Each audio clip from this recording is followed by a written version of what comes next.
Comment prendre de bonnes décisions en conscience? Alors, avec le titre, Comment prendre de bonnes décisions en conscience, on pourrait presque dire qu'il ne faudrait pas rajouter en conscience, parce que prendre des bonnes décisions veut dire, sous-entend forcément qu'il y a la conscience qui est là. Parce que la conscience, elle peut être plutôt étroite, plutôt globale. Donc être en conscience, ça veut dire aussi se relier aux différents univers qu'on a en nous, autour de nous. Et ça va être important. On ne peut pas prendre de bonnes décisions, faire des bons choix, surtout à notre époque où il y a de plus en plus une sollicitation de notre part par beaucoup de choses, beaucoup d'éléments, que ce soit dans le monde professionnel, dans le monde personnel. On a de plus en plus un monde qui va vite et donc ça nous demande aussi, si on souhaite être épanoui, créer, de prendre des bonnes décisions et parfois on doit en prendre de plus en plus. Cette vidéo s'intègre donc dans une série sur justement prendre des bonnes décisions et on verra différents éléments. Et pour aussi compléter cette série vidéo, tu peux télécharger dans la description le guide de la calibration vibratoire et le guide de l'écoute de soi. Et donc là, on va tout d'abord parler des états. C'est-à-dire qu'on ne peut pas être en conscience, c'est quelque chose qui est le plus important, le plus primordial, c'est-à-dire c'est notre état d'être. Notre état d'être, ton état d'être est important si tu veux prendre des bonnes décisions. Et ça pour n'importe quelle décision. Que ce soit sur une décision très courte, très furtive, où tu as besoin de décider presque de quelque chose dans la minute. Alors une décision bien sûr qui va être un minimum importante. Si à un moment c'est quel yaourt je choisis dans le frigo et que c'est pas important, on n'est pas vraiment dans le cas d'une décision ou d'un choix. Donc là, on va parler de toutes les décisions, de tous les choix qui ont un minimum d'importance. Bien entendu, ça peut aller de peu important, mais quand même, j'ai besoin de me poser une question, tu as besoin de te poser une question dessus, ou vraiment très important. L'état d'être, notre état, est primordial. Pourquoi l'état d'être est primordial? Dans un monde très action, très yang d'une certaine manière, et aussi dans le côté justement de prendre des décisions. Il y a quelque chose, il y a une action quand on prend une décision, même si elle n'est pas toujours tout de suite l'action, mais en tout cas, elle favorise souvent le choix, la décision, une action derrière. Donc dans ce monde de plus en plus rapide, on oublie d'aller dans un état d'être qui est vital pour pouvoir prendre des bonnes décisions. On ne peut pas prendre de bonnes décisions et de bons choix si on n'est pas dans un bon état. Le bon état, c'est quoi? C'est un état qui va respecter notre écologie, notre globalité et aussi le besoin du moment.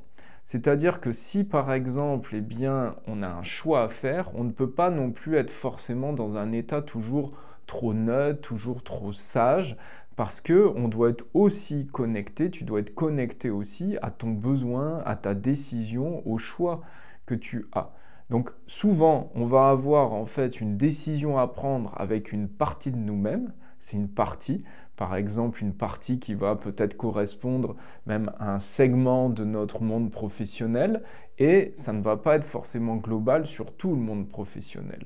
Donc il va falloir être relié à cette partie du choix, de la décision qui justement peut être difficile pour toi à un certain moment et qui doit être aussi relié à une globalité. Et cet élément-là, il n'est pas toujours évident à gérer, à trouver cet équilibre. C'est-à-dire que souvent, soit on va être trop centré sur le besoin, on va être très impulsif et donc au détriment de notre globalité, mais on ne peut pas non plus être dans une forme de neutralité et trop distante de peut-être notre problématique et de notre choix, comme si on était d'une certaine manière un petit peu plus concerné.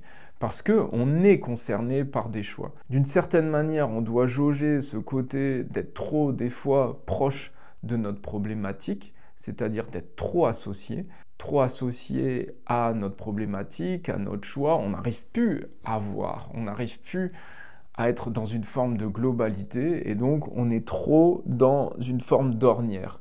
Et en même temps, on a besoin d'être présent, on a besoin d'être d'une certaine manière dans cette ornière parce qu'on connaît des caractéristiques, on connaît les éléments de ce choix et peut-être de ce dilemme, mais en même temps, on a besoin aussi d'être dans un état global. Donc, il faut être hyper attentif pour pouvoir être dans une bonne décision, à la fois de bien mesurer ce qui est là, d'être bien centré sur ce qui est là, d'être bien pragmatique et d'être bien concret, et en même temps d'être aussi dans cette globalité. Parce que si à un moment on prend des décisions, on fait des choix, mais juste qui concernent quelques parties de notre individu, de notre besoin écologique, mais qui n'est pas global, eh bien, on se retrouve à faire souvent le flipper, c'est-à-dire qu'on part dans un sens, on part dans un autre, et c'est à l'image de notre société un peu chaotique qui aujourd'hui eh bien, va dans tous les sens, ne se pose pas. Et donc l'image que l'on a extérieure de un petit peu de tout et n'importe quoi par rapport à certains moments et un monde aussi qui va trop vite, c'est aussi la résultante de notre agitation intérieure. Et en même temps, on est aussi dans une vie concrète, on est aussi dans un plan d'incarnation terrestre où on a besoin aussi de gérer nos problématiques humaines. On ne peut pas être toujours trop loin dans le ciel, à tout regarder d'une manière trop neutre, parce qu'il y a aussi un impact par rapport à notre vie, par rapport à nos choix, et on est aussi dans quelque chose d'actif, dans un monde où il y a une action qui est là. L'action notamment, on va parler des fois d'action éveillée, c'est-à-dire d'éveiller à une pleine conscience. Et ce qui est relié à ces actions, eh bien en général, ce sont des choix et ce sont des décisions en amont.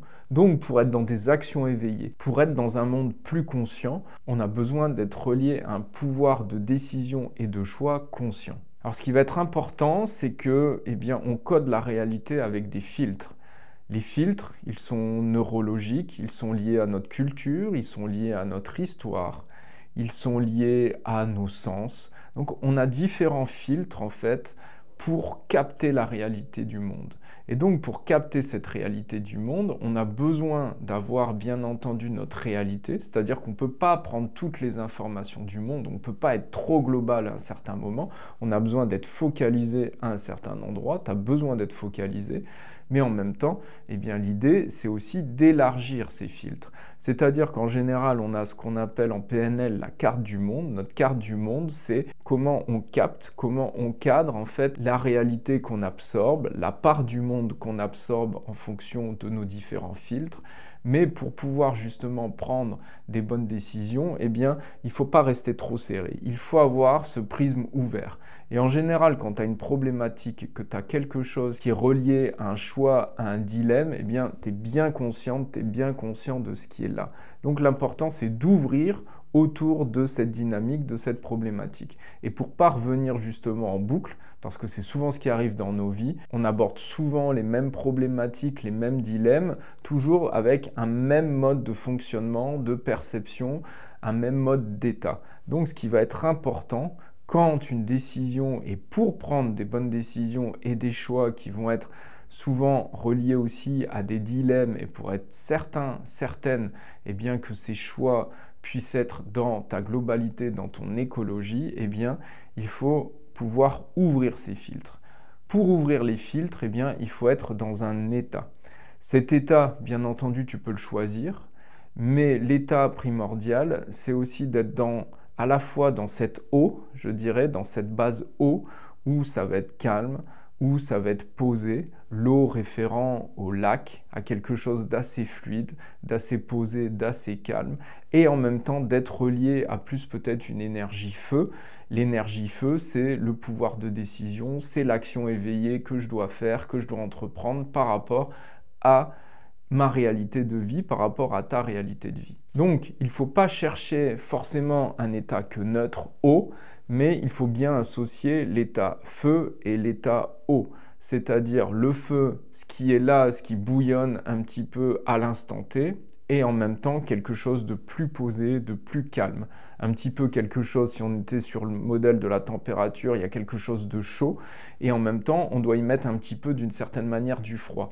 Mais si on n'y met que du froid et qu'on est dans un état trop neutre, trop froid, eh bien, on ne touche plus forcément en fait la problématique et la dynamique pour pouvoir aussi bien décider et bien choisir. L'état optimal, eh bien, va permettre de relier ces deux dimensions. Pour prendre des bonnes décisions, faire des bons choix, on va chercher, c'est important que tu cherches un état qui va favoriser une écoute entre l'intuition et la rationalisation. C'est important de pouvoir écouter l'intuitif et en même temps de canaliser un petit peu cette intuition. Parce que ce qui va souvent se passer, c'est que l'intuition va émerger avec une grande forme, mais notre rationalisation, notre conscience, eh bien, elle va devoir en fait interpréter aussi cette intuition pour pouvoir bien se diriger. Bien écouter, être dans un bon état, c'est donc relier aussi le conscient et l'inconscient. Donc d'avoir une bonne dynamique entre les deux. C'est aussi entre notre unité intérieure et l'extérieur, le monde qui nous entoure. C'est-à-dire qu'on a besoin aussi pour prendre des bons choix et des bonnes décisions d'avoir bien cette alternance et cette globalité entre le monde extérieur et notre monde intérieur. Même si les deux sont souvent en miroir et en écho, eh bien, ça va être important pour pouvoir bien choisir, prendre des bonnes décisions, surtout importantes, eh bien, d'être bien centré, relié en soi et en même temps d'avoir aussi une ouverture autour de soi. C'est-à-dire qu'à un moment, eh bien, il va y avoir des influences extérieures qui peuvent complètement nous décentrer et on doit bien cerner, est-ce que finalement les influences extérieures, les messages qu'on a de l'extérieur, eh bien, ils viennent nous décentrer, est-ce qu'ils nous soutiennent, comment on filtre un petit peu tout cela. Parce que des fois, on va parler des signes de la vie, qu'il faut écouter les signes de la vie, mais c'est pareil, il y a plein de signes, mais comment on filtre ça à travers justement les éléments, les informations qui viennent à nous. Et pour pouvoir bien gérer cette dynamique, c'est important d'être relié à soi et d'être relié aussi au monde extérieur. C'est aussi, on pourrait dire, entre le soi, avec un petit s, le petit soi, c'est-à-dire notre conscience incarnée, et aussi notre conscience plus globale, qu'on pourrait appeler le soi avec un S majuscule, qui est plutôt notre conscience davantage universelle, reliée notre unité, qu'on va appeler notre grande conscience. C'est aussi avoir cette dynamique entre l'écoute horizontale, donc l'écoute horizontale, ça va être le monde que je côtoie, le monde connu, le monde un petit peu de ma carte du monde, le monde matériel, le monde humain, les connaissances, ce qui est là, et aussi l'écoute verticale que je nommerais plus spirituelle, c'est-à-dire d'avoir une écoute aussi de dimension différentes, c'est-à-dire de pouvoir écouter des choses qui ne sont pas forcément sur un plan toujours terre à terre, terrestre, et qu'on puisse aussi capter des énergies, des informations qui vont être plus globales. Cette vidéo était une première vidéo introductive par rapport à l'importance de l'état et des décisions. Pour aller plus loin, il y a le guide de la calibration vibratoire qui est en description. Il y a aussi le guide de l'écoute de soi pour aller plus loin. Et ça, ce sont des guides, des repères qui vont te permettre de bien décider, de bien choisir. Et il y aura aussi donc des suites à cette vidéo pour justement favoriser un bon état. Merci de ton écoute. À très vite.